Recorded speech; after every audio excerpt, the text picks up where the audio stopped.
Ingat, karamah itu artinya keajaiban dunia. Keajaiban dunia itu ada 3. Pertama, mukjizat, dan itu hanya dimiliki para nabi dan rasul. Yang kedua, karamah, dan itu dimiliki para wali-wali Allah dari kalangan para ulama dan orang-orang saleh. Dan yang ketiga, sihir, dan inilah yang dimiliki oleh dukun-dukun, bomo dan yang sejenisnya. Lah, Imam Nawawi mengakui banyaknya karamah yang ada pada Syekh Abdul Qadir Jailani. Bahkan ini pun dikatakan oleh Iz bin Abdissalam, innahu lam tatawa tara karamatu ahadin minal masyayikh illa Syekh Abdul Qadir Jailani, fa inna karamatihi nukilat bitawatur.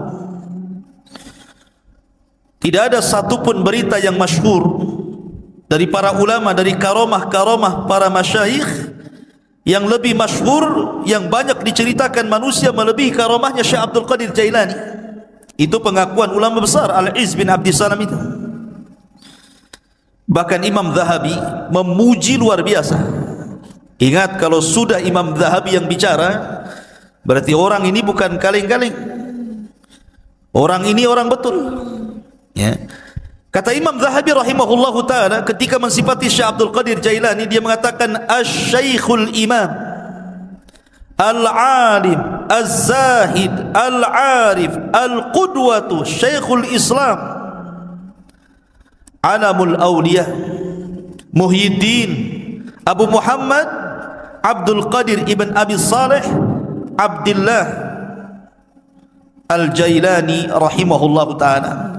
Kata Imam Zahabi, Abdul Qadir Jailani adalah seorang syekh, seorang imam, seorang alim, orangnya paling zuhud, paling cerdas, dan layak diikuti kehidupannya. Dan dia Syekhul Islam, dan dia memiliki alamat wali-wali Allah, Muhyiddin, penghidup agama. Kunyahnya Abu Muhammad Abdul Qadir Al-Jailani rahimahullahu ta'ala. Kemudian juga dikatakan oleh Al-Hafidh Ibnu Hajar Al-Asqalani, kana Syekh Abdul Qadir Jailani mutamassikan biqawanini syariati yad'u ilaiha ila akhir qawlihi Ibnu Hajar. Jadi Ibnu Hajar Al-Asqalani sampai mengatakan dia adalah Syekh Abdul Qadir Al-Jailani, orang yang paling berpegang dengan undang-undang syariat. Bahkan dikatakan oleh Al-Imam Ibnu Qudamah Al-Maqdisi, ma'ruf Ibnu Qudamah, dia mengatakan dakhalna bi Baghdad sanata 61 wa 500. Aku masuk ke Baghdad pada tahun 561 Hijriah. Fa idza Syekh Abdul Qadir Jailani biha intahat ilaiha biha ilman wa amalan wa halan wastiftaan. Ternyata semua ilmu orang-orang Baghdad, amalan orang-orang Baghdad, fatwa orang-orang Baghdad kembali kepada Syekh Abdul Qadir Jailani. Lihat pujian yang luar biasa. Bahkan Ibnu Katsir juga memuji beliau dan mengatakan kana fihi tazahhada katsir. Beliau adalah orang yang memiliki sifat zuhud yang banyak. Dan banyak lagi tidak perlu saya bacakan pujian-pujiannya, nanti habis waktunya hanya untuk memuji beliau saja. Taib, kita masuk dalam beberapa kisah yang menakjubkan dari Al-Imam Abdul Qadir Al-Jailani rahimahullahu ta'ala. Syekh Abdul Qadir Jailani adalah orang yang sangat produktif, banyak karyanya. Di antaranya dia mengarang kitab Ighatsatul Arifin wa Ghayatu Minal Wasilin, kemudian Adabus Suluk, kemudian Tuhfatul Muttaqin wa Sabilul Arifin, kemudian juga yang paling dikenal kitabnya adalah Gunyah li Talibi Tariqil Haq. Kemudian juga yang paling dikenal kitabnya adalah Futuhul Ghaibi. Kemudian juga Fathur Rabbani. Fathur Rabbani ma'ruf. Kemudian juga kitabnya At-Tariqu Ilallah. Dan banyak lagi kitab-kitab beliau. Artinya beliau memang produktif, banyak karyanya, luar biasa ya. Lah sebagaimana para ulama yang lainnya, ikhwatu fiddin muliakan Allah Azza wa Jalla, Syekh Abdul Qadir Jailani ini meninggal, ayahnya ketika baru meninggal, baru melahir beberapa bulan setelahnya ayahnya meninggal. Artinya Syekh Abdul Qadir Jailani ini yatim, dan yang mencetak dia menjadi ulama besar itu rupanya ibunya. Sering saya ulang-ulang, banyak para ulama dunia yang mencetak ulama siapa? Ibu-ibunya. Imam Syafi'i dicetak ibunya, Imam Ahmad yang cetak ibunya. Termasuk juga Syekh Abdul Qadir Jailani yang mencetak menjadi ulama besar adalah ibunya, karena dia terlahir yatim.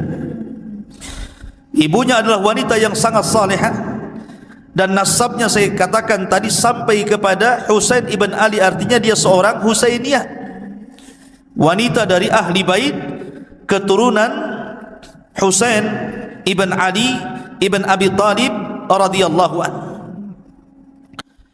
Lah Syekh Abdul Qadir Jailani ini lahir di Jailan. Jailan ini kalau sekarang mungkin ada satu daerah di Iran. Di Iran ada tempat namanya Jailan. Maka Syekh Abdul Qadir Jailani dinisbahkan kepada daerah kelahirannya Jailan. Maka disebut Abdul Qadir Jailani, karena dia orang Jailan, dan Jailan itu satu kota kecil yang ada di Iran ketika itu. Dan itu bukan kota para ulama. Jailan itu bukan kota para ulama, sehingga Syekh Abdul Qadir Jailani tidak puas belajar di Jailan karena itu bukan kota para ulama. Maka sebagaimana umumnya para ulama, dia pun rihlah li talabul ilmi, berangkatlah dia dari Jailan menuju Baghdad. Dan Baghdad kala itu adalah kota para ulama. Terlahir ulama-ulama dunia, ma'ruf Baghdad itu ya. Tetapi sayang ketika diserang oleh Tatar, tentara Mongolia, maka tentara Tatar banyak membakar kitab-kitab para ulama sehingga banyak yang hilang sampai hari ini. Keganasan Mongolia ketika menyerang Tatar di zaman Syekhul Islam Ibnu Taimiyah rahimahullahu taala. Walaupun ketika Abdul Qadir Jailani hidup di zaman Khalifah Abbasiyah, dan ketika itu memang kondisinya sangat memprihatinkan karena banyak terjadi huru peperangan, di mana orang-orang Antokiyah, orang-orang Sadibi itu, orang-orang Nasrani menyerang kaum muslimin, dan ribuan kaum muslimin banyak meninggal dunia. Memang banyak kekacauan di zaman itu.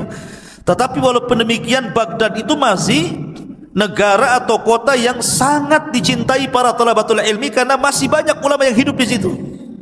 Salah satunya adalah tujuan safarnya Syekh Abdul Qadir Al-Jailani rahimahullahu taala ketika usianya 18 tahun, kemudian dia safar dari Jailan menuju Baghdad, dan dia belajar di rantau selama 33 tahun baru pulang. Ya. Anda bisa bayangkan, besar-besar di jalan tuh, tua-tua di jalan ya. 33 tahun. Coba bayangkan, ini pondok Jabal Uhud nih, tiap minggu dijenguk. Kadang-kadang minta pulang. Ini Syekh Abdul Qadir Jailani 33 tahun dia enggak dijenguk sama ibunya. Betul-betul setelah dia menguasai seluruh funun ilmu, baru dia pulang menjadi Syekh Baghdad. Diakui keilmuannya. Makanya salah satu syarat talabul ilmi kata Imam Syafi'i, tuluz zaman, lamanya waktu. Karena ilmu itu bukan ta'ammul tapi ta'allum. Bukan ta'ammul, bukan dipikirkan tiba-tiba dapat ilmu yang disebut dengan laduni, bukan, tapi dengan cara belajar. Salah satunya diperlukan tuluz zaman, panjangnya waktu. Maka Syekh Abdul Qadir Jailani belajar 33 tahun, menguasai akidah, fikih, usul, mustalah, hadis, macam-macam dikuasai. Makanya kemudian tadi disebutkan oleh Imam Zahabi, bahwa dia adalah Syekhul Islam karena dia bidang semua ilmu syariat. Ma'asyiral muslimin, ada cerita yang menarik.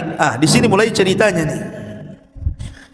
Ketika Syekh Abdul Qadir Jailani hendak berangkat safar dari Jailan menuju Baghdad, ibunya memberikan bekal 40 dirham. Besar 40 dirham, ikhwan. Arba'ina dirhaman itu besar, karena 1 dirham itu 4 gram emas lebih ya, 1 dirham itu. Kalau 1 gramnya itu anggaplah 1 juta, berarti 1 dirham itu 4 juta kali 40, kan begitu ya, kan besar, lumayan kan itu.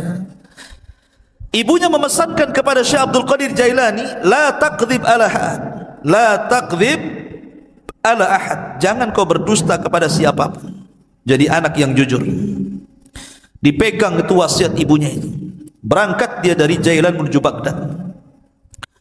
Allah takdirkan ketika dia bersama rombongan dengan orang-orang lain yang menuju Baghdad, tah bersama para pedagang, para pokoknya rombongan gitu ya, bersama yang lainnya, Allah takdirkan di tengah jalan dirampok.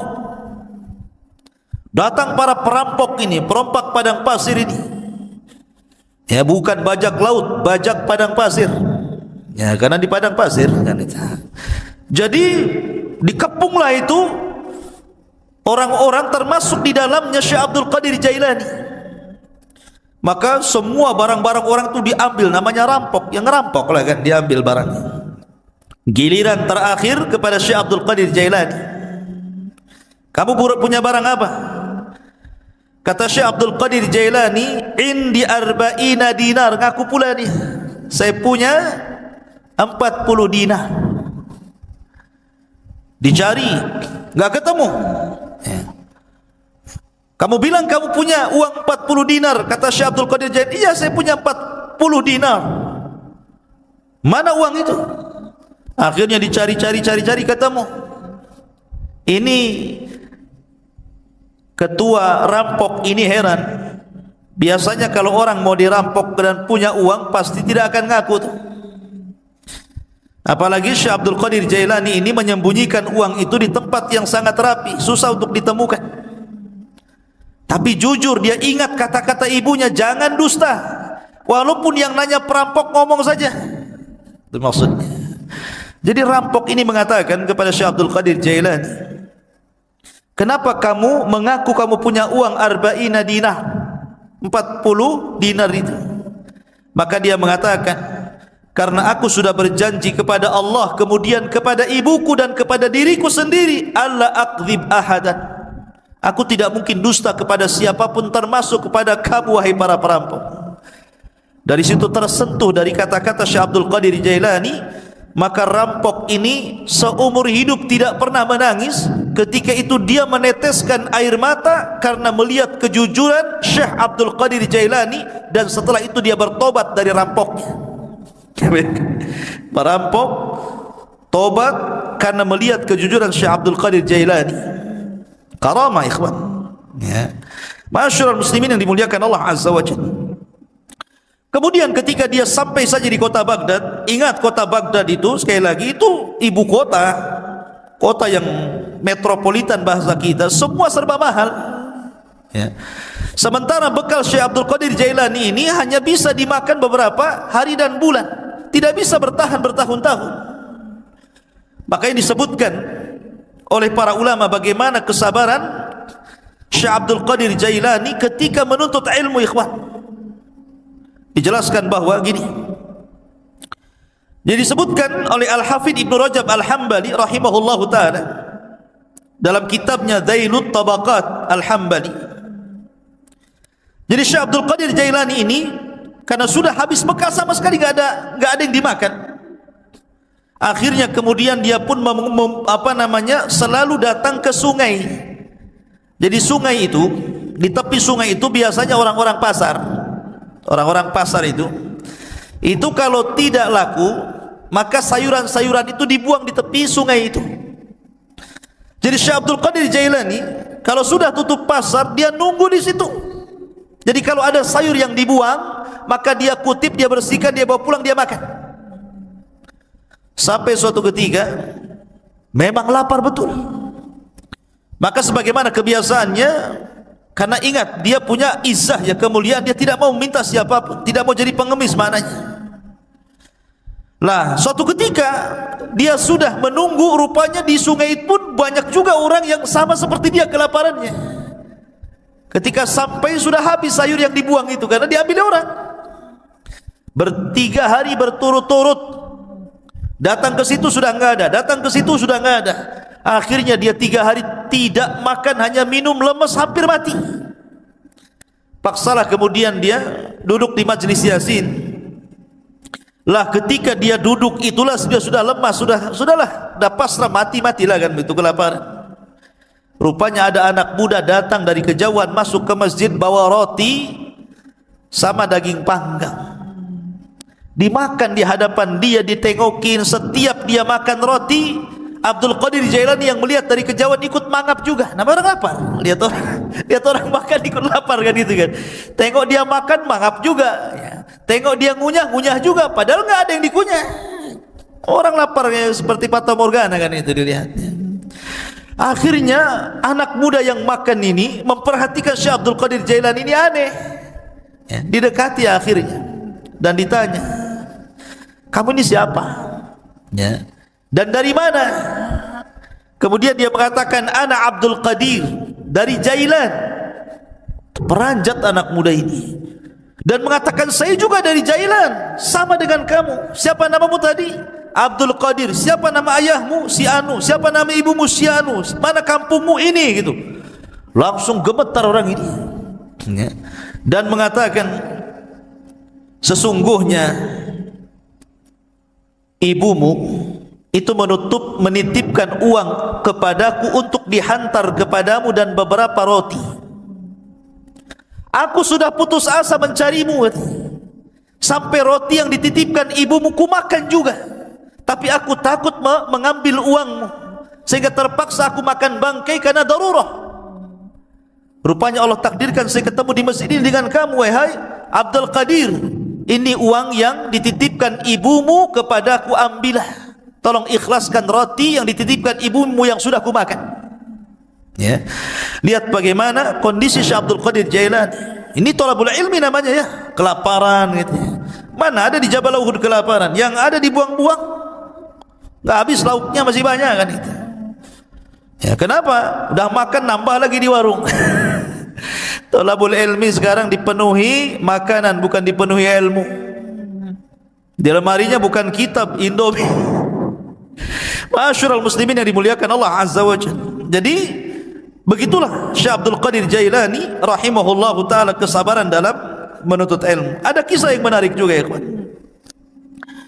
Disebutkan tentang perdebatan Syekh Abdul Qadir Jailani dengan syaitan, dengan iblis. Debat dengan syaitan ya. Dan itu disebutkan oleh Syekhul Islam Ibnu Taimiyah rahimahullahu taala, dan dikatakan oleh Syekh Shalih Al Fauzan hafizahullahu taala, ini menunjukkan bagaimana kecerdasan fikihnya Abdul Qadir Jailani. Sampai Syekh Shalih Al Fauzan hafizahullahu taala mengatakan, ini menunjukkan kecerdasan fikihnya Syekh Abdul Qadir Jailani ketika berbantah dengan syaitan. Bagaimana kisahnya? Dijelaskan, suatu ketika beliau mengatakan, saya sedang safar, dan ketika itu cuaca sangat panas sekali. Ala harri fi ba'dil asfar, panas sekali. Tiba-tiba ketika panas terik gitu kan, karena matahari memancar luar biasa, tiba-tiba ada awan. Awan itu menaungi kepalaku, menghalangi antara terik matahari dengan kepalaku. Dari situlah tiba-tiba dari awan hitam yang menaungi diriku, kata Syekh Abdul Qadir Jailani, nada munadin, tiba-tiba ada yang menyeru dari langit sana, ada yang menyeru dan mengatakan, ya Abdul Qadir, ana rabbuk. Wahai Abdul Qadir Jailani, saya adalah Rabbmu. Maka Syekh Abdul Qadir Jailani rafa'a ra'sah, melihat ke langit dan mengatakan, antallah la ilaha illahu, apakah engkau adalah Allah yang tidak ada sembahan berhak disembah kecuali Dia? Maka kemudian suara itu ada lagi di langit dan mengatakan, ana rabbuk, saya Tuhanmu, ana rabbuk, saya Tuhanmu. Syekh Abdul Qadir Jailani mendengarkan sampai akhirnya, setelah dia mengatakan ana rabbuk wa qad ahlaltu laka ma haramtu alaika ya Abdul Qadir, saya Tuhan wahai Abdul Qadir, aku telah halalkan yang sebelumnya kuharamkan kepadamu. Maknanya semua manusia haram melakukan ini, kau halal. Semua manusia haram memakan khamar, kau halal. Semua haram berzina, kau halal. Pokoknya seperti itu. Tiba-tiba Syekh Abdul Qadir Jailani mendengar kata-kata, aku sudah menghalalkan kepadamu yang diharamkan aku kepada selainmu. Maka dia mengatakan, kadzabta ya aduwallah, kadzabta ya aduwallah, dusta engkau wahai musuh Allah. Bal anta syaitan, engkau bukan Tuhan, engkau adalah syaitan. Fatamazzaqat tilkas sahab, tiba-tiba awan hitam itu langsung berpecah, menyebar, ya. Lah dari situlah tiba-tiba kemudian muncul lagi suara dan mengatakan, ya Abdul Qadir, najauta minni bifiqhika fi dini, wahai Abdul Qadir, engkau sudah selamat, ya. Najauta minni, engkau selamat dariku dengan kecerdasan fikihmu dalam agamamu. Laqad fatantu bihadal hilah qablaka sab'ina rajulan, sungguh sebelum itu, kata syaitan, aku sudah menguji 70 orang semisal kamu dari kalangan para ulama, kalangan zuhad, dan mereka terkena fitnahku kecuali kamu, katanya, ya. Lihat bagaimana Syekh Abdul Qadir Jailani mengatakan apa? Tidak mungkin. Kenapa? Kenapa Syekh Abdul Qadir Jailani mengatakan kadzabta, dusta kamu? Karena kata Syekh Abdul Qadir Jailani, ketika ditanya, maka dia mengatakan, araftu annahu syaitan. Kenapa aku tahu dia syaitan? Karena ketika dia mengatakan aku halalkan kepadamu yang kuharamkan kepada selainmu, maka dia mengatakan, li anna ba'da Rasulillah sallallahu alaihi wasallam la tahlila wa la tahrim, tidak ada yang berhak menghalalkan dan tidak ada yang berhak mengharamkan setelah Nabi sallallahu alaihi wasallam. Bagaimana mungkin kalau kemudian dalam dunia tarekat, ya, di mana orang itu kalau sudah tingkatan makrifat sampai meyakini adanya hululiyah, manunggale Gusti, itu ya, bahwa Allah itu betul-betul menyatu dengan badan, tiba-tiba kemudian seseorang boleh tidak melaksanakan sholat, boleh meninggalkan zakat, boleh meninggalkan puasa, boleh tidak haji, karena alasannya Tuhan sudah menyatu, ana anta anta ana, bahasanya. Saya kamu, kamu saya, katanya. Bingung dia, mana saya, mana Tuhan, karena menyatu masalahnya, ya. Makanya terkadang makin makrifat itu bukan makin baik, makin bejat, kan begitu. Karena dia meninggalkan solat, dia meninggalkan apapun. Ketika ditanya kenapa anda tidak solat, siapa bilang saya tidak solat? Bukankah Allah yang mengatakan, inna salata li dzikri, solat itu untuk mengingat diriku. Jadi kalau aku sudah ingat Allah, aku sudah solat, katanya. Karena solat itu untuk mengingat diriku. Apalagi kemudian Allah berfirman, u'budullaha hatta ya'tiyakal yakin, sembahlah Allah sampai yakin. Aku sudah yakin, ngapain aku nyembah, katanya, kan. Nah, kan kacau nih kalau sudah Quran dipelintir-pelintir. Padahal yang dimaksud sembahlah Allah sampai yakin, maksudnya sampai ajal. Yakin di sini maknanya ajal, kata Imam Ibnu Katsir rahimahullahu taala dan ahli tafsir yang lainnya. Sembah Allah sampai mati, bukan sampai yakin. Artinya kalau sudah yakin tak perlu sembah, gitu ya. Nah, itu kebelinger tuh. Ma'asyiral muslimin, jadi Syekh Abdul Qadir Jailani mengatakan apa? Dia mengatakan bahwa setelah Rasul tidak ada yang menghalalkan, tidak ada yang mengharamkan. Makanya dia mengatakan kepada syaitan, ya, kadzabta, dusta kamu. Enggak mungkin halal bagiku, haram bagi orang lain, atau sebaliknya, kan gitu. Ma'asyiral muslimin yang dimuliakan Allah Azza wa Jalla. Dari silah maka Syekhul Islam Ibnu Taimiyah rahimahullahu taala, beliau memuji dua perkara dari sosok Syekh Abdul Qadir Jailani. Pertama, ketika Abdul Qadir Jailani membahas tentang takdir dan membantah penyimpangan dalam Qadariyah. Yang kedua, bagaimana ketika Abdul Qadir Jailani mendebat syaitan. Dari sini salah kata Imam Ibn Taimiyah, aku sangat mengagumi Syekh Abdul Qadir Jailani sebagaimana disebutkan Imam Abdul Qayyim dalam kitabnya Madarijus Salikin fi iyyaka na'budu wa iyyaka nasta'in. Ma'asyiral muslimin yang dimuliakan Allah Subhanahu wa taala, Syekh Abdul Qadir Jailani walaupun dia sudah menjadi ulama besar, tapi dia dikenal keberaniannya, laumata laim, enggak peduli orang dia. Dia tidak takut kecuali kepada Allah. Syekh Abdul Qadir Jailani tidak takut siapapun, sampai kepada penguasa dia tidak takut. Ya. Dan dia suatu ketika salah satu Khalifah Abbasiyah itu bernadar, nadarnya seperti ini. Saya akan beribadah kepada Allah di waktu di mana manusia tidak ada yang beribadah. Gimana caranya coba? Saya akan beribadah di waktu di mana tidak ada satupun manusia yang beribadah. Kira-kira kapan tuh? Mana bisa? Ya kan? Satu dunia ini manusia pasti ada yang beribadah kan begitu ya? Enggak di sini ya di sana, enggak di sana di sana kan gitu ya. Kapan waktunya coba? Mana kita tahu sampai bernadar seperti itu, saya akan beribadah di waktu manusia tidak ada yang beribadah. Mustahil. Ya.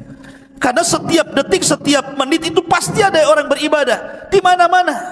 Entah di sini tidak ada, di sana ada, di sana tidak ada, di sana lagi ada. Di Indonesia tidak ada, di Mekah ada, di Mekah tidak ada, di Yaman ada, kan begitu. Sulit kita ini kemudian menentukan waktu di mana manusia tidak beribadah, dia beribadah. Akhirnya para ulama di zaman itu berkumpul memberikan fatwa bahwa khalifah harus bayar kafarah.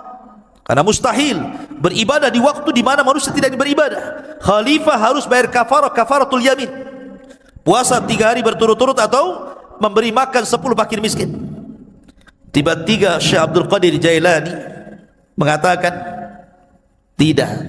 Ya. Kamu harus tetap beribadah di mana manusia tidak ada satupun yang beribadah dengan ibadah yang sama dengan kamu. Kata Khalifah bingung, kenapa Syekh Abdul Qadir Jailani memfatwakan seperti itu? Yang lain mengatakan bayar kafarah, dia pula kau harus tetap melaksanakannya. Kata Khalifah, lalu ibadah apa itu? Kalau saya solat hari ini, di sana sudah ada orang solat. Kalau saya puasa hari ini, di sana sudah ada orang berpuasa. Kalau saya umpamanya sedekah hari ini, di sana ada orang sedekah. Ibadah yang mana yang tidak bisa kemudian sama waktunya dengan orang lain? Katanya, Syekh Abdul Qadir Jailani, kau harus berangkat ke Mekah, kau umrah. Setelah kau umrah, kamu harus menyempatkan untuk tawaf di saat manusia tidak ada yang tawaf di situ. Ya. Akhirnya dia pun betul-betul umrah. Kemudian dia mendapatkan waktu di mana tidak ada satupun orang yang tawaf. Disitulah dia tawaf. Ya. Kalau kemarin pas ya Ka'bah lagi kosong corona ya, nggak ada orang tawaf gitu ya. Ya. Tapi yang jelas bahwa dari peristiwa ini terkenalah nama Syekh Abdul Qadir Jailani. Dari kasus ini terkenal nama Syekh Abdul Qadir Al-Jailani rahimahullahu ta'ala. Ma'asyiral muslimin yang dimuliakan Allah Subhanahu wa ta'ala, Syekh Abdul Qadir Jailani banyak perkataan emas beliau yang kita bisa petik dari untayan-untayan kata-kata mutiara beliau. Di antaranya beliau mengatakan, tir ilal haqqi bijanahi alkitab was sunnah. Terbanglah kau kejar kebenaran dengan 2 sayap Al-Quran dan sunnah. Kemudian juga beliau mengatakan, akhrijud dunya min qulubikum ila aidikum fa innaha la tadurrukum. Keluarkan dunia dari hati-hati kalian, letakkan di tangan-tangan kalian, karena kalau itu yang kalian lakukan, maka dunia tidak membahayakan diri kalian. Itulah zuhud namanya, meletakkan dunia di tangan dan mengeluarkan dari hati. Sebab kalau dunia lenyap, hati tidak terganggu karena dia serahkan kepada Allah Azza wa Jalla. Itulah hakikat zuhud. Walaupun dia kaya, selama kekayaan berada di tangan, hatinya diserahkan kepada Allah. Walaupun harta harus hilang, maka hati tidak mungkin terpikirkan dengan hilangnya harta. Kemudian beliau mengatakan, la tadlimu ahadan walau bisu'i dhannikum fa inna rabbakum la yujawizu dzulma zalimin. Jangan kalian menzalimi siapapun walaupun dengan suudzon, karena Rabb kalian tidak mungkin melewatkan kezaliman orang yang zalim. Orang zalim itu terbatas, ya. Tidak mungkin kalau dia menzalimi kemudian betul-betul kita ini mendapatkan kecelakaan sesuai kehendaknya, tidak. Karena kezaliman yang dia lakukan pun sudah dicatat di Lauhil Mahfuz. Bahkan dalam khutbahnya beliau mengatakan, ayyuhan nas, wahai manusia, ya ibna Adam, wahai anak Adam, ish ma syi'ta fid dunya fa innal mauta sayatik. Hiduplah kamu di dunia sesukamu, karena kematian akan mendatangi kamu. Wa ahbib dunya mastata' fa innaka satufariqaha. Cintai dunia sekehendakmu, karena dunia pasti akan meninggalkan kamu. Wa'mal mastata'ta fa innallaha bi amalika sayuzik. Beramalah semampu kamu, karena sungguhnya Allah dengan amalanmu akan membalas seluruh amalan. Dan banyak kisah-kisah yang menarik. Tetapi kalau kita melihat Syekh Abdul Qadir Jailani ini, ikhwan, dia seorang ulama Hambali. Ingat, seorang ulama Hambali. Memang dia itu punya kelebihan, kalau dia berceramah, memang dia seorang orator. Orang itu mudah menangis apabila mendengar kata-kata Syekh Abdul Qadir Jailani. Makanya kalau dia membuka majlis ilmu, majlis taklim itu, yang datang ngaji setiap kali menyampaikan kajian 70,000 rajulin, 70,000 talabatul ilmi, 70,000 para talabatul ilmi itu numplak di masjidnya itu. Coba bayangkan, sekali kajian tuh. Kalau di musim corona ya nggak ada yang ngaji, ya kan? Walaupun tidak di musim corona, siapa kecuali tabligh akbar lah ya, bukan kajian rutin. Kalau kajian rutin berapa orang aja kan itu. Ini setiap ngaji 70,000 numplak di situ, coba bayangkan. Kan ulama luar biasa.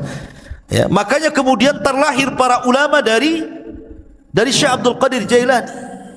Dan banyak para ulama sezaman dia mengambil akhlaknya, mengambil petuahnya, dan dia pun melahirkan ulama-ulama dunia setelahnya.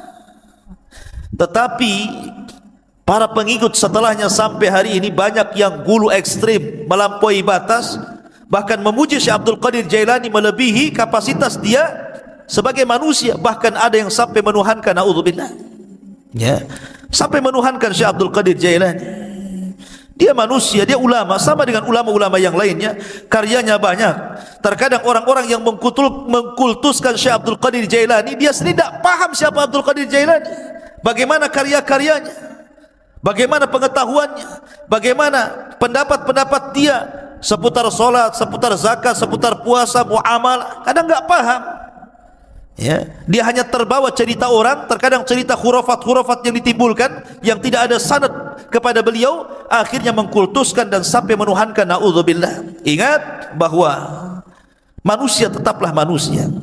Kita hargai dia seorang ulama besar, ulama hadis, ulama tafsir, ulama fikih, sama dengan ulama-ulama yang lainnya. Ya, dan kita mendoakan rahimahullah, semoga Allah merahmati Syekh Abdul Qadir Al-Jailani. Apalagi nasab beliau memang dua-duanya keturunan Hasan dan Husain, dari jalur bapaknya Hasan dan dari jalur ibunya adalah Husain. Dan kita tidak menafikan banyaknya karamah dari Syekh Abdul Qadir Jailani. Ingat, karamah itu artinya keajaiban dunia. Keajaiban dunia itu ada 3. Pertama, mukjizat, dan itu hanya dimiliki para nabi dan rasul. Yang kedua, karamah, dan itu dimiliki para wali-wali Allah dari kalangan para ulama dan orang-orang saleh. Dan yang ketiga, sihir, dan inilah yang dimiliki oleh dukun-dukun, bomo dan yang sejenisnya. Lah, Imam Nawawi mengakui banyaknya karamah yang ada pada Syekh Abdul Qadir Jailani. Bahkan ini pun dikatakan oleh Iz bin Abdis Salam, innahu lam tatawa tara karamatu ahadin minal masyayikh illa Syekh Abdul Qadir Jailani, fa inna karamatihi nukilat bit tawatur. Tidak ada satupun berita yang masyhur dari para ulama, dari karomah-karomah para masyayikh yang lebih masyhur, yang banyak diceritakan manusia melebihi karomahnya Syekh Abdul Qadir Jailani. Itu pengakuan ulama besar Al-Izz bin Abdissalam itu. Bahkan Imam Zahabi memuji luar biasa. Ingat, kalau sudah Imam Zahabi yang bicara, berarti orang ini bukan kaleng-kaleng. Orang ini orang betul. Ya. Kata Imam Zahabi rahimahullahu ta'ala ketika mensifati Syekh Abdul Qadir Jailani, dia mengatakan Asy-Syaikhul Imam Al-Alim Az-Zahid Al-Arif Al-Qudwatu Syekhul Islam Alamul Awliya Muhyiddin Abu Muhammad Abdul Qadir Ibn Abi Saleh Abdullah Al-Jailani rahimahullahu ta'ala. Kata Imam Zahabi, Abdul Qadir Jailani adalah seorang syekh, seorang imam, seorang alim, orangnya paling zuhud, paling cerdas dan layak diikuti kehidupannya. Dan dia Syekhul Islam, dan dia memiliki alamat wali-wali Allah, Muhyiddin, penghidup agama. Kunyahnya Abu Muhammad Abdul Qadir Al-Jailani rahimahullahu ta'ala. Kemudian juga dikatakan oleh Al-Hafidh Ibnu Hajar Al-Asqalani, kana Syekhu Abdul Qadir Jailani mutamassikan biqawanini syari'ati yad'u ilaiha ila akhir qawlihi Ibnu Hajar. Jadi Ibnu Hajar Al-Asqalani sampai mengatakan dia adalah Syekh Abdul Qadir Al-Jailani, orang yang paling berpegang dengan undang-undang syariat. Bahkan dikatakan oleh Al-Imam Ibnu Qudamah Al-Maqdisi, Ma'ruf Ibnu Qudamah, dia mengatakan dakhalna bi Baghdad sanata 61 wa 500. Aku masuk ke Baghdad pada tahun 561 Hijriah. Fa idza Syekh Abdul Qadir Jailani biha intahat ilaiha biha ilman wa amalan wa halan wastifta'an. Ternyata semua ilmu orang-orang Baghdad, amalan orang-orang Baghdad, fatwa orang-orang Baghdad kembali kepada Syekh Abdul Qadir Jailani. Lihat pujian yang luar biasa. Bahkan Ibnu Katsir juga memuji beliau dan mengatakan kana fihi tazahhada katsir. Beliau adalah orang yang memiliki sifat zuhud yang banyak. Dan banyak lagi tidak perlu saya bacakan pujian-pujiannya, nanti habis waktunya hanya untuk memuji beliau saja. Taib, kita masuk dalam beberapa kisah yang menakjubkan dari Al-Imam Abdul Qadir Al-Jailani rahimahullahu ta'ala. Syekh Abdul Qadir Jailani adalah orang yang sangat produktif, banyak karyanya. Di antaranya dia mengarang kitab Ighatsatul Arifin wa Ghayatu Minal Wasilin, kemudian Adabus Suluk, kemudian Tuhfatul Muttaqin wa Sabilul Arifin, kemudian juga yang paling dikenal kitabnya adalah Gunyah li Talibi Tariqil Haq, kemudian juga yang paling dikenal kitabnya adalah Futuhul Ghaibi, kemudian juga Fathur Rabbani, Fathur Rabbani ma'ruf, kemudian juga kitabnya At-Tariqu Ilallah, dan banyak lagi kitab-kitab beliau. Artinya beliau memang produktif, banyak karyanya, luar biasa ya. Lah sebagaimana para ulama yang lainnya, ikhwatu fiddin muliakan Allah Azza wa Jalla, Syekh Abdul Qadir Jailani ini meninggal, ayahnya ketika baru meninggal, baru melahir, beberapa bulan setelahnya ayahnya meninggal. Artinya Syekh Abdul Qadir Jailani ini yatim, dan yang mencetak dia menjadi ulama besar itu rupanya ibunya. Sering saya ulang-ulang, banyak para ulama dunia yang mencetak ulama siapa? Ibu-ibunya. Imam Syafi'i dicetak ibunya, Imam Ahmad yang cetak ibunya. Termasuk juga Syekh Abdul Qadir Jailani yang mencetak menjadi ulama besar adalah ibunya, karena dia terlahir yatim. Ibunya adalah wanita yang sangat salihah, dan nasabnya saya katakan tadi sampai kepada Husain ibn Ali, artinya dia seorang Husainiyah, wanita dari ahli bait, keturunan Husain ibn Ali ibn Abi Talib radhiyallahu anhu.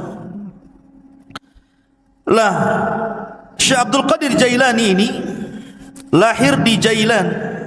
Jailan ini kalau sekarang mungkin ada satu daerah di Iran. Di Iran ada tempat namanya Jailan. Maka Syekh Abdul Qadir Jailani dinisbahkan kepada daerah kelahirannya Jailan. Maka disebut Abdul Qadir Jailani karena dia orang Jailan, dan Jailan itu satu kota kecil yang ada di Iran ketika itu. Dan itu bukan kota para ulama. Jailan itu bukan kota para ulama, sehingga Syekh Abdul Qadir Jailani tidak puas belajar di Jailan karena itu bukan kota para ulama. Maka sebagaimana umumnya para ulama, dia pun rihlah li talabul ilmi, berangkatlah dia dari Jailan menuju Baghdad. Dan Baghdad kala itu adalah kota para ulama. Terlahir ulama-ulama dunia, ma'ruf Baghdad itu. Ya. Tetapi sayang ketika diserang oleh Tatar, tentara Mongolia, maka tentara Tatar banyak membakar kitab-kitab para ulama sehingga banyak yang hilang sampai hari ini. Keganasan Mongolia ketika menyerang Tatar di zaman Syekhul Islam Ibn Taimiyah rahimahullahu ta'ala. Walaupun ketika Abdul Qadir Jailani hidup di zaman Khalifah Abbasiyah, dan ketika itu memang kondisinya sangat memprihatinkan karena banyak terjadi huru peperangan di mana orang-orang Antokiyah, orang-orang Salibi itu, orang-orang Nasrani menyerang kaum muslimin, dan ribuan kaum muslimin banyak meninggal dunia. Memang banyak kekacauan di zaman itu. Tetapi walaupun demikian, Baghdad itu masih negara atau kota yang sangat dicintai para talabatul ilmi karena masih banyak ulama yang hidup di situ. Salah satunya adalah tujuan safarnya Syekh Abdul Qadir Al-Jailani rahimahullahu ta'ala ketika usianya 18 tahun. Kemudian dia safar dari Jailan menuju Baghdad, dan dia belajar di rantau selama 33 tahun baru pulang. Ya. Anda bisa bayangkan, besar-besar di jalan tuh, tua-tua di jalan ya. 33 tahun. Coba bayangkan, ini pondok Jabal Uhud nih, tiap minggu dijenguk. Kadang-kadang minta pulang. Ini Syekh Abdul Qadir Jailani 33 tahun dia enggak dijenguk sama ibunya. Betul-betul setelah dia menguasai seluruh funun ilmu, baru dia pulang menjadi Syekh Baghdad. Diakui keilmuannya. Makanya salah satu syarat talabul ilmi kata Imam Syafi'i, tuluz zaman, lamanya waktu. Karena ilmu itu bukan ta'ammul tapi ta'allum.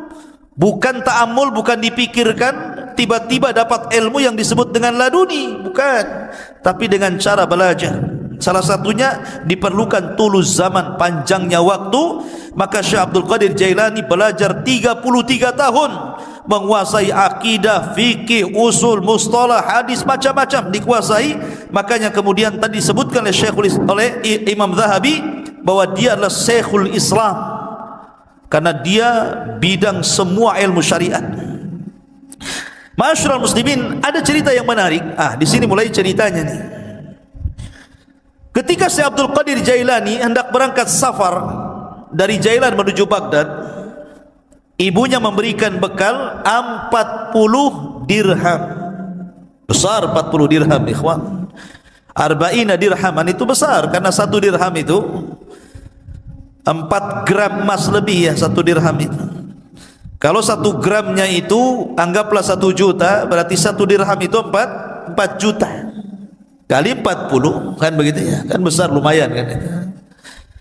Ibunya memesankan kepada Syekh Abdul Qadir Jailani, la taqdzib ala ahad, la taqdzib ala ahad, jangan kau berdusta kepada siapapun, jadi anak yang jujur. Dipegang itu wasiat ibunya itu. Berangkat dia dari Jailan menuju Baghdad. Allah takdirkan ketika dia bersama rombongan dengan orang-orang lain yang menuju Baghdad bersama para pedagang, para pokoknya rombongan gitu ya, bersama yang lainnya. Allah takdirkan di tengah jalan dirampok. Datang para perampok ini, perompak padang pasir ini. Ya, bukan bajak laut, bajak padang pasir. Ya, karena di padang pasir kan itu. Jadi dikepunglah itu orang-orang, termasuk di dalamnya Syekh Abdul Qadir Jailani. Maka semua barang-barang orang itu diambil, namanya rampok. Yang ngerampok lah kan, diambil barangnya. Giliran terakhir kepada Syekh Abdul Qadir Jailani.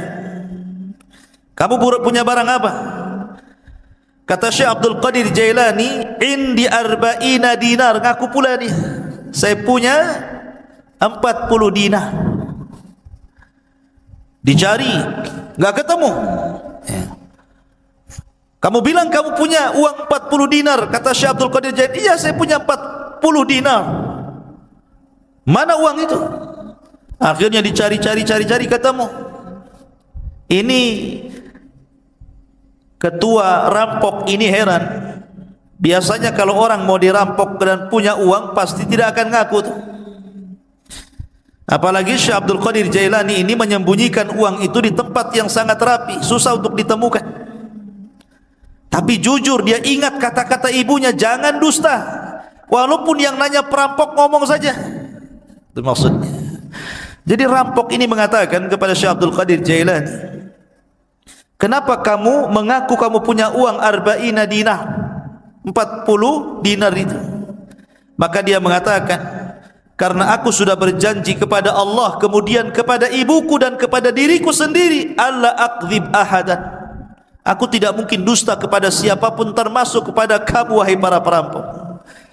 Dari situ tersentuh dari kata-kata Syekh Abdul Qadir Jailani, maka rampok ini seumur hidup tidak pernah menangis. Ketika itu dia meneteskan air mata karena melihat kejujuran Syekh Abdul Qadir Jailani, dan setelah itu dia bertobat dari rampoknya. Perampok tobat karena melihat kejujuran Syekh Abdul Qadir Jailani. Karamah ikhwan. Ya. Masyarul muslimin yang dimuliakan Allah Azza wa Jalla. Kemudian ketika dia sampai saja di kota Baghdad, ingat kota Baghdad itu sekali lagi itu ibu kota, kota yang metropolitan bahasa kita, semua serba mahal. Ya. Sementara bekal Syekh Abdul Qadir Jailani ini hanya bisa dimakan beberapa hari dan bulan, tidak bisa bertahan bertahun-tahun. Makanya disebutkan oleh para ulama bagaimana kesabaran Syekh Abdul Qadir Jailani ketika menuntut ilmu ikhwan. Dijelaskan bahwa gini. Jadi disebutkan oleh Al-Hafidh Ibnu Rajab Al-Hambali rahimahullahu taala dalam kitabnya Dzailut Tabaqat Al-Hambali. Jadi Syekh Abdul Qadir Jailani ini karena sudah habis bekal sama sekali, enggak ada yang dimakan. Akhirnya kemudian dia pun selalu datang ke sungai. Jadi sungai itu, di tepi sungai itu biasanya orang-orang pasar. Orang-orang pasar itu kalau tidak laku, maka sayuran-sayuran itu dibuang di tepi sungai itu. Jadi Syekh Abdul Qadir Jailani kalau sudah tutup pasar, dia nunggu di situ. Jadi kalau ada sayur yang dibuang, maka dia kutip, dia bersihkan, dia bawa pulang, dia makan. Sampai suatu ketika memang lapar betul. Maka sebagaimana kebiasaannya, karena ingat dia punya izzah, ya kemuliaan, dia tidak mau minta siapapun, tidak mau jadi pengemis maknanya. Lah suatu ketika dia sudah menunggu, rupanya di sungai pun banyak juga orang yang sama seperti dia kelaparannya. Ketika sampai sudah habis sayur yang dibuang itu, karena diambil orang. 3 hari berturut-turut datang ke situ sudah enggak ada, datang ke situ sudah enggak ada. Akhirnya dia 3 hari tidak makan, hanya minum, lemes, hampir mati. Paksalah kemudian dia duduk di majlis Yasin. Lah ketika dia duduk itulah dia sudah lemas, sudahlah, dah pasrah, matilah kan begitu kelaparan. Rupanya ada anak muda datang dari kejauhan masuk ke masjid bawa roti sama daging panggang. Dimakan di hadapan dia, ditengokin. Setiap dia makan roti, Abdul Qadir Jailani yang melihat dari kejauhan ikut mangap juga. Nama orang lapar. Lihat orang makan ikut lapar kan gitu kan. Tengok dia makan mangap juga. Ya. Tengok dia ngunyah juga. Padahal nggak ada yang dikunyah. Orang lapar seperti Fata Morgana kan itu dilihatnya. Akhirnya anak muda yang makan ini memperhatikan Syekh Abdul Qadir Jailani ini aneh. Ya, didekati akhirnya dan ditanya, kamu ini siapa? Ya. Dan dari mana? Kemudian dia mengatakan, ana Abdul Qadir dari Jailan. Peranjat anak muda ini dan mengatakan, saya juga dari Jailan, sama dengan kamu. Siapa namamu tadi? Abdul Qadir. Siapa nama ayahmu? Si Anu. Siapa nama ibumu? Si Anu. Mana kampungmu ini? Gitu. Langsung gemetar orang ini. Ya. Dan mengatakan, sesungguhnya ibumu itu menitipkan uang kepadaku untuk dihantar kepadamu dan beberapa roti. Aku sudah putus asa mencarimu. Sampai roti yang dititipkan ibumu ku makan juga. Tapi aku takut mengambil uangmu, sehingga terpaksa aku makan bangkai karena darurah. Rupanya Allah takdirkan saya ketemu di masjid ini dengan kamu, wahai Abdul Qadir. Ini uang yang dititipkan ibumu kepadaku, ambillah. Tolong ikhlaskan roti yang dititipkan ibumu yang sudah aku makan. Ya. Lihat bagaimana kondisi Syekh Abdul Qadir Jailani. Ini thalabul ilmi namanya ya, kelaparan gitu. Mana ada di Jabal Uhud kelaparan, yang ada dibuang-buang. Nggak habis lauknya masih banyak kan itu. Ya kenapa? Udah makan nambah lagi di warung. Thalabul ilmi sekarang dipenuhi makanan, bukan dipenuhi ilmu. Di lemarinya bukan kitab, Indomie. Ma'asyiral muslimin yang dimuliakan Allah Azza wa Jalla. Jadi begitulah Syekh Abdul Qadir Jailani rahimahullahu taala, kesabaran dalam menuntut ilmu. Ada kisah yang menarik juga ya kawan. Disebutkan tentang perdebatan Syekh Abdul Qadir Jailani dengan syaitan, dengan iblis, debat dengan syaitan ya. Dan itu disebutkan oleh Syekhul Islam Ibnu Taimiyah rahimahullahu taala dan dikatakan oleh Syekh Shalih Al Fauzan hafizahullahu taala, ini menunjukkan bagaimana kecerdasan fikihnya Abdul Qadir Jailani. Sampai Syekh Shalih Al Fauzan hafizahullahu taala mengatakan, ini menunjukkan kecerdasan fikihnya Syekh Abdul Qadir Jailani ketika berbantah dengan syaitan. Bagaimana kisahnya? Dijelaskan, suatu ketika beliau mengatakan, saya sedang safar dan ketika itu cuaca sangat panas sekali. Ala harri fi ba'dil asfar, panas sekali. Tiba-tiba ketika panas terik gitu kan, karena matahari memancar luar biasa, tiba-tiba ada awan. Awan itu menaungi kepalaku, menghalangi antara terik matahari dengan kepalaku. Dari situlah tiba-tiba dari awan hitam yang menaungi diriku, kata Syekh Abdul Qadir Jailani, nada munadin, tiba-tiba ada yang menyeru.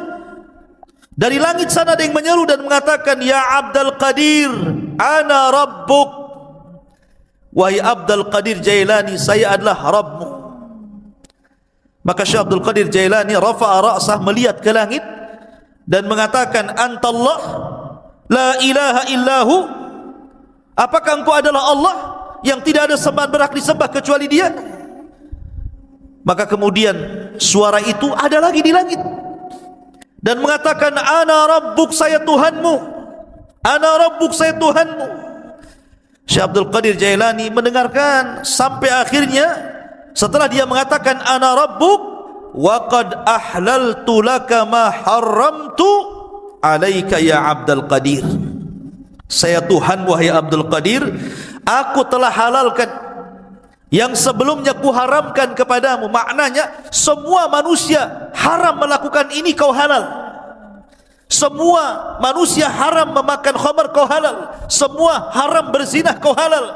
Pokoknya seperti itu. Tiba-tiba Syekh Abdul Qadir Jailani mendengar kata-kata, aku sudah menghalalkan kepadamu yang diharamkan aku kepada selainmu. Maka dia mengatakan, kadzabta ya aduwallah, kadzabta ya aduwallah, dusta engkau wahai musuh Allah. Bal anta syaitan, engkau bukan Tuhan, engkau adalah syaitan. fatamazzaqat tilkas sahab. Tiba-tiba awan hitam itu langsung berpecah, menyebar. Ya. Lah dari situlah tiba-tiba kemudian muncul lagi suara dan mengatakan, ya Abdul Qadir, najauta minni bifiqhika fi dini. Wahai Abdul Qadir, engkau sudah selamat. Ya. Najauta minni, engkau selamat dariku dengan kecerdasan fikihmu dalam agamamu. Laqad fatantu bihadzal hilah qablaka sab'ina rajulan. Sungguh sebelum itu, kata syaitan, aku sudah menguji 70 orang semisal kamu dari kalangan para ulama, kalangan zuhad, dan mereka terkena fitnahku kecuali kamu, katanya. Ya. Lihat bagaimana Syekh Abdul Qadir Jailani mengatakan apa? Tidak mungkin. Kenapa? Kenapa Syekh Abdul Qadir Jailani mengatakan kadzabta, dusta kamu? Karena kata Syekh Abdul Qadir Jailani ketika ditanya, maka dia mengatakan, araftu annahu syaitan. Kenapa aku tahu dia syaitan? Karena ketika dia mengatakan aku halalkan kepadamu yang kuharamkan kepada selainmu, maka dia mengatakan, li anna ba'da Rasulillah sallallahu alaihi wasallam la tahlila wa la tahrim. Tidak ada yang berhak menghalalkan dan tidak ada yang berhak mengharamkan setelah Nabi sallallahu alaihi wasallam. Bagaimana mungkin kalau kemudian dalam dunia tarekat, ya, di mana orang itu kalau sudah tingkatan makrifat sampai meyakini adanya hululiyah, manunggale gusti, gitu ya, bahwa Allah itu betul-betul menyatu dengan badan, tiba-tiba kemudian seseorang boleh tidak melaksanakan sholat, boleh meninggalkan zakat, boleh meninggalkan puasa, boleh tidak haji, karena alasannya Tuhan sudah menyatu. Ana anta, anta ana, bahasanya. Saya kamu, kamu saya, katanya. Bingung dia, mana saya, mana Tuhan, karena menyatu masalahnya. Ya. Makanya terkadang makin makrifat itu bukan makin baik, makin bejat, kan begitu. Karena dia meninggalkan sholat, dia meninggalkan apapun. Ketika ditanya, kenapa anda tidak sholat? Siapa bilang saya tidak sholat? Bukankah Allah yang mengatakan, inna sholata li dzikri, sholat itu untuk mengingat diriku. Jadi kalau aku sudah ingat Allah, aku sudah sholat, katanya. Karena sholat itu untuk mengingat diriku. Apalagi kemudian Allah berfirman, u'budullaha hatta ya'tiyakal yakin. Sembahlah Allah sampai yakin. Aku sudah yakin, ngapain aku nyembah, katanya, kan. Nah, kan kacau nih kalau sudah Quran dipelintir-pelintir. Padahal yang dimaksud sembahlah Allah sampai yakin, maksudnya sampai ajal. Yakin di sini maknanya ajal, kata Imam Ibnu Katsir rahimahullahu taala dan ahli tafsir yang lainnya. Sembah Allah sampai mati, bukan sampai yakin. Artinya kalau sudah yakin tidak perlu sembah, gitu ya. Nah, itu kebelinger tuh. Masyarul muslimin. Jadi Syekh Abdul Qadir Jailani mengatakan apa? Dia mengatakan bahwa setelah Rasul tidak ada yang menghalalkan, tidak ada yang mengharamkan. Makanya dia mengatakan kepada syaitan, ya, kadzabta, dusta kamu. Enggak mungkin halal bagiku, haram bagi orang lain, atau sebaliknya, kan gitu. Masyarul muslimin yang dimuliakan Allah Azza wa Jalla. Dari silah maka Syekhul Islam Ibnu Taimiyah rahimahullahu taala, beliau memuji dua perkara dari sosok Syekh Abdul Qadir Jailani. Pertama, ketika Abdul Qadir Jailani membahas tentang takdir dan membantah penyimpangan dalam Qadariyah. Yang kedua, bagaimana ketika Abdul Qadir Jailani mendebat syaitan. Dari sini salah kata Imam Ibnu Taimiyah, aku sangat mengagumi Syekh Abdul Qadir Jailani, sebagaimana disebutkan Imam Abdul Qayyim dalam kitabnya Madarijus Salikin fi iyyaka na'budu wa iyyaka nasta'in. Masyarul muslimin yang dimuliakan Allah Subhanahu wa taala, Syekh Abdul Qadir Jailani walaupun dia sudah menjadi ulama besar, tapi dia dikenal keberaniannya, laumata laib, enggak peduli orang dia. Dia tidak takut kecuali kepada Allah. Syekh Abdul Qadir Jailani tidak takut siapapun, sampai kepada penguasa dia tidak takut. Ya. Dan dia suatu ketika salah satu Khalifah Abbasiyah itu bernadar, nadarnya seperti ini: saya akan beribadah kepada Allah di waktu di mana manusia tidak ada yang beribadah. Gimana caranya coba? Saya akan beribadah di waktu di mana tidak ada satupun manusia yang beribadah. Kira-kira kapan tuh? Mana bisa? Ya kan? Satu dunia ini manusia pasti ada yang beribadah kan begitu ya? Enggak di sini ya di sana, enggak di sana di sana kan gitu ya. Kapan waktunya coba? Mana kita tahu sampai bernadar seperti itu saya akan beribadah di waktu manusia tidak ada yang beribadah. Mustahil. Ya. Karena setiap detik, setiap menit itu pasti ada orang beribadah di mana-mana. Entah di sini tidak ada, di sana ada, di sana tidak ada, di sana lagi ada. Di Indonesia tidak ada, di Mekah ada, di Mekah tidak ada, di Yaman ada, kan begitu. Sulit kita ini kemudian menentukan waktu di mana manusia tidak beribadah, dia beribadah.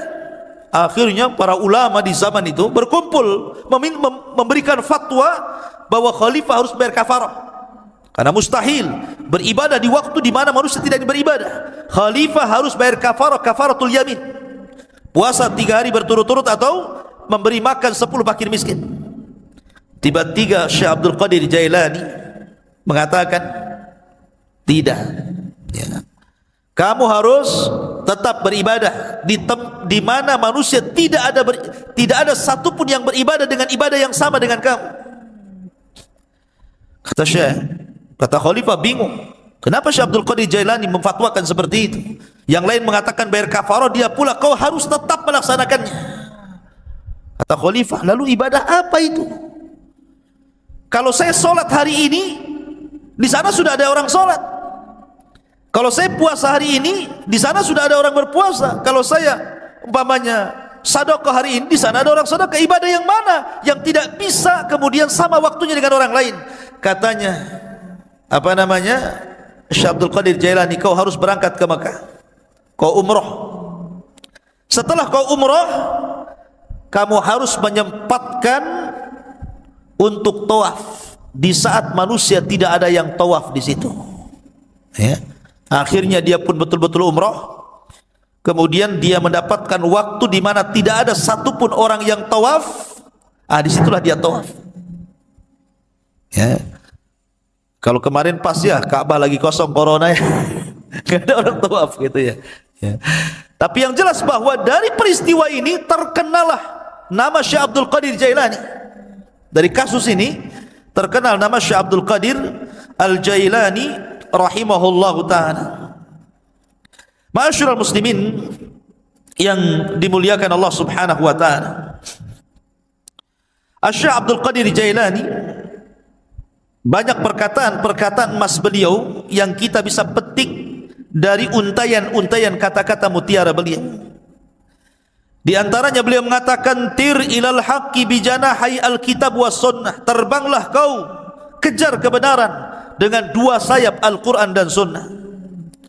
Kemudian juga beliau mengatakan, akhrijud dunya min qulubikum ila aidikum fa innaha la tadurrukum. Keluarkan dunia dari hati-hati kalian, letakkan di tangan-tangan kalian, karena kalau itu yang kalian lakukan maka dunia tidak membahayakan diri kalian. Itulah zuhud namanya, meletakkan dunia di tangan dan mengeluarkan dari hati. Sebab kalau dunia lenyap, hati tidak terganggu karena dia serahkan kepada Allah Azza wa Jalla. Itulah hakikat zuhud. Walaupun dia kaya, selama kekayaan berada di tangan, hatinya diserahkan kepada Allah. Walaupun harta harus hilang, maka hati tidak mungkin terpikirkan dengan hilangnya harta. Kemudian beliau mengatakan, la tadlimu ahadan walau bisu'i dhannikum fa inna rabbakum la yujawizu dzulma zalimin. Jangan kalian menzalimi siapapun walaupun dengan suudzon, karena Rabb kalian tidak mungkin melewatkan kezaliman orang yang zalim. Orang zalim itu terbatas. Ya, tidak mungkin kalau dia menzalimi kemudian betul-betul kita ini mendapatkan kecelakaan sesuai kehendaknya. Tidak, karena kezaliman yang dia lakukan pun sudah dicatat di Lauhil Mahfuz.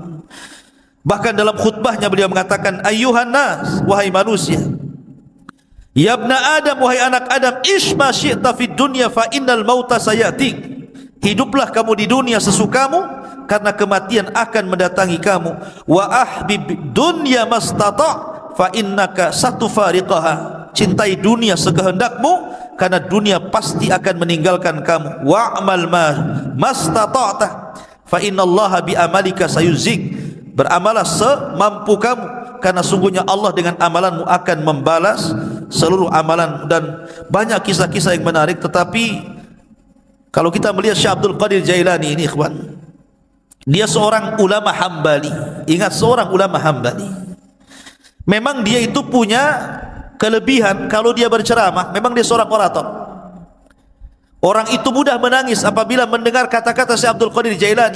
Makanya kalau dia membuka majlis ilmu, majlis taklim itu, yang datang ngaji setiap kali menyampaikan kajian 70,000 rajulin, 70,000 talabatul ilmi, 70,000 para talabatul ilmi itu numplak di masjidnya itu. Coba bayangkan, sekali kajian tuh. Kalau di musim corona ya nggak ada yang ngaji, ya kan? Walaupun tidak di musim corona, siapa kecuali tabligh akbar lah ya, bukan kajian rutin. Kalau kajian rutin berapa orang aja kan itu. Ini setiap ngaji 70,000 numplak di situ, coba bayangkan.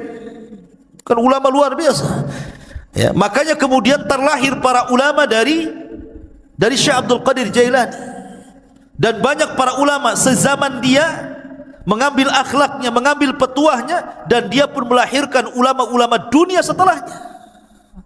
Tetapi para pengikut setelahnya sampai hari ini banyak yang gulu ekstrim, melampaui batas, bahkan memuji Syekh Abdul Qadir Jailani melebihi kapasitas dia sebagai manusia. Bahkan ada yang sampai menuhankan, naudzubillah, ya, sampai menuhankan Syekh Abdul Qadir Jailani.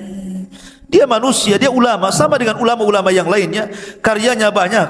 Terkadang orang-orang yang mengkultuskan Syekh Abdul Qadir Jailani, dia sendiri tidak paham siapa Abdul Qadir Jailani, bagaimana karya-karyanya, bagaimana pengetahuannya, bagaimana pendapat-pendapat dia seputar solat, seputar zakat, seputar puasa, muamalah. Kadang enggak paham.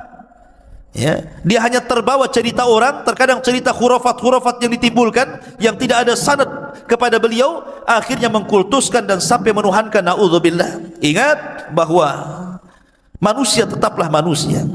Kita hargai dia seorang ulama besar, ulama hadis, ulama tafsir, ulama fikih, sama dengan ulama-ulama yang lainnya. Ya, dan kita mendoakan rahimahullah, semoga Allah merahmati Syekh Abdul Qadir Al-Jailani. Apalagi nasab beliau memang dua-duanya keturunan Hasan dan Husain, dari jalur bapaknya Hasan dan dari jalur ibunya adalah Husain. Dan kita tidak menafikan banyaknya karamah dari Syekh Abdul Qadir Jailani.